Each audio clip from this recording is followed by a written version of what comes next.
Once again good morning बच्चों। आज हम दूसरी पोएम पढ़ेंगे रॉबर्ट फ्रॉस्ट की, जिसका नाम है फायर एंड आइस। यहाँ फायर की तुलना कवि ने डिजायर से की। डिजायर मतलब इच्छा, ठीक है, इच्छा, हमारे मन में जो इच्छाएं होती हैं। और आइस की तुलना कवि ने किससे की है? हैट्रेड से। चलो हम पोएम पहले देख लेते हैं, उसके बाद इसके लिटरेरी डिवाइस देख लेंगे और इसकी राइम स्कीम देख लेंगे।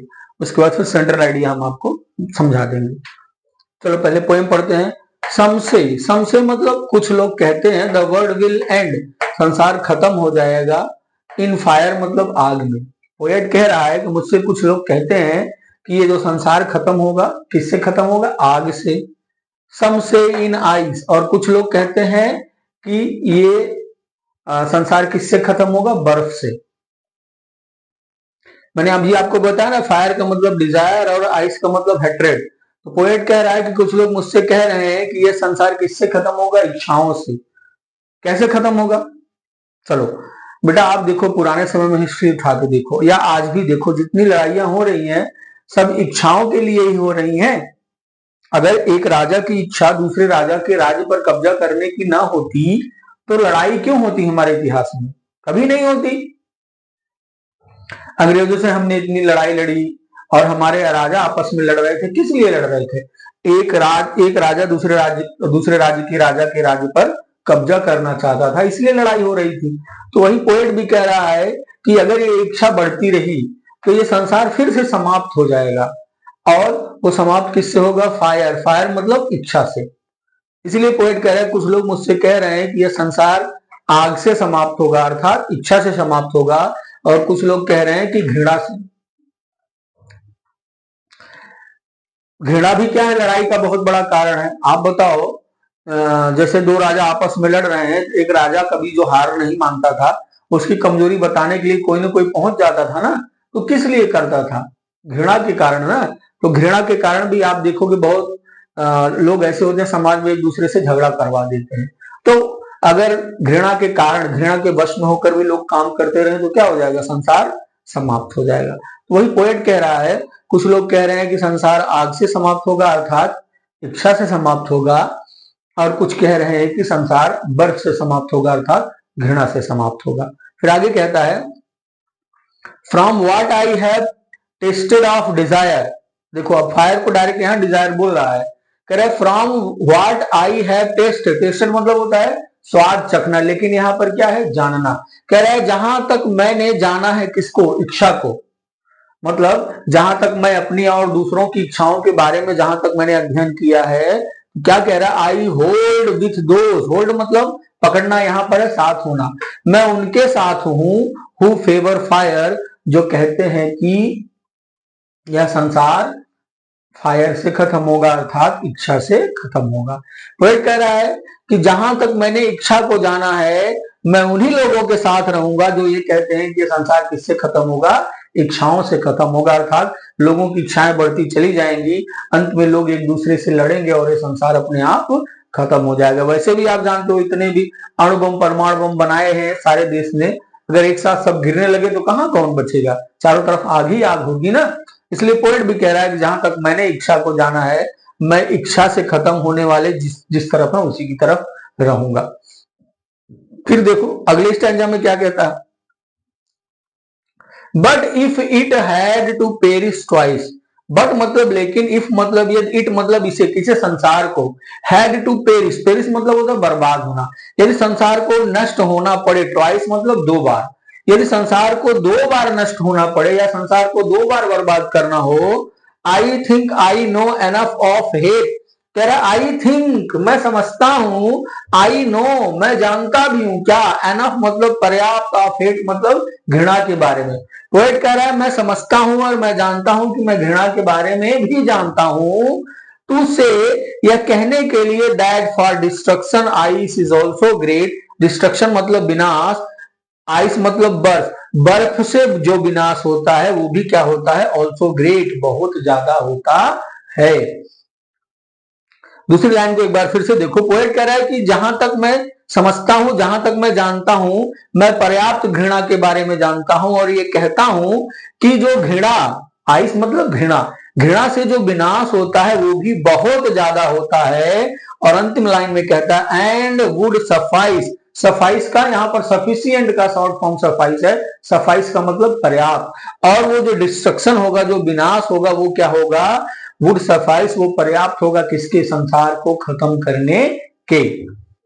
फिर से देख लो इन सारी लाइन का अर्थ।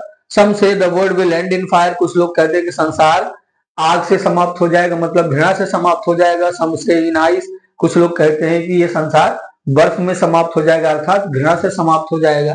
फायर मतलब डिजायर, सॉरी, और ये इच्छा, सॉरी घृणा। From what I have tasted out desire, poet आगे कहता है कि जहां तक मैंने इच्छा को जाना है, I hold with those who favour fire, मैं उन्हीं के साथ रहूंगा जो ये कहते हैं कि संसार इच्छा से समाप्त होगा। But if it had to perish twice, लेकिन ये संसार को दो बार समाप्त होना पड़े, दो बार खत्म होना पड़े, I think I know enough of it, मैं समझता हूं कि मैं पर्याप्त घृणा के बारे में जानता हूं, to say that for destruction ice is also great, कि जो बर्फ से विनाश होता है वो भी क्या होता है, बहुत अधिक होता है। एंड वुड सफाइस, और यह विनाश भी पर्याप्त होगा संसार को खत्म करने के लिए। रिटन बाय रॉबर्ट फ्रोस्ट, मैंने रॉबर्ट फ्रोस्ट के बारे में पहले वीडियो में बता रखा है। चलो वो हम देख लेते हैं बेटा लिटरेरी डिवाइस। लिटरेरी डिवाइस मतलब अलंकार कौन कौन सा यूज हुआ है। तो इसमें एक ही अलंकार है, देखो आपके लेवल पर सम और से, सम में एस और से में एस, तो एस एस दो बार रिपीट हुआ है। इंग्लिश में, हिंदी में इसको अनुप्रास अलंकार कहते हैं, और हिंदी में इसको अनुप्रास अलंकार कहते हैं, इंग्लिश में क्या कहते हैं, एलिटरेशन। तो जब कॉन्सोनेंट साउंड दो कंसेक्यूटिव या दो से अधिक कंसेक्यूटिव शब्दों में लगातार रिपीट होते हैं, तो वहां पर कौन सा अलंकार होता है, कौन सा फिगर्स ऑफ स्पीच होता है, एलिटरेशन। देखो एस एस दो बार रिपीट हुआ ना, यहाँ पर एलिटरेशन है। फिर दूसरी लाइन में भी एस एस लगातार रिपीट हुआ, यहाँ भी क्या है, एलिटरेशन। तो कौन सी लिटरेरी डिवाइस हो गई, एलिटरेशन, मतलब फिगर्स ऑफ स्पीच कौन सा है, एलिटरेशन या अनुप्रास अलंकार हिंदी में। अब चलो राइम स्कीम निकाल लेते हैं। राइम स्कीम निकालने के लिए हमको क्या करना होता है, सारे लाइन के अंतिम वर्ड को आप अंडरलाइन कर लो, जो पढ़ने में एक जैसे हैं उनको हमें नाम देना है। मतलब जैसे फायर, इसको हम ए नाम दे दिए, ए। अब कोई फायर की तरह पढ़ने में फिर से आगे वाली लाइन का अंतिम अक्षर अगर फायर जैसा ही प्रोनाउंस करेगा तो उसको भी हम ए कहेंगे। फायर आइस, ये अलग आ रहा है ना, जिसको हम कहेंगे बी। उसके बाद फायर, ये क्या, डिजायर, फायर डिजायर एक ही तरह पढ़ा जा रहा है ना, इसको फिर कहो ए, ठीक है। फिर आइस, डिजायर हो गया, फिर से क्या हो गया, फायर। तो ये फायर, ये डिजायर, ये फायर, ये भी क्या हो गया, ए। अब आते हैं दूसरे स्टेंजा पर, देखो ट्वाइस, इसको फिर से हम मान लेते हैं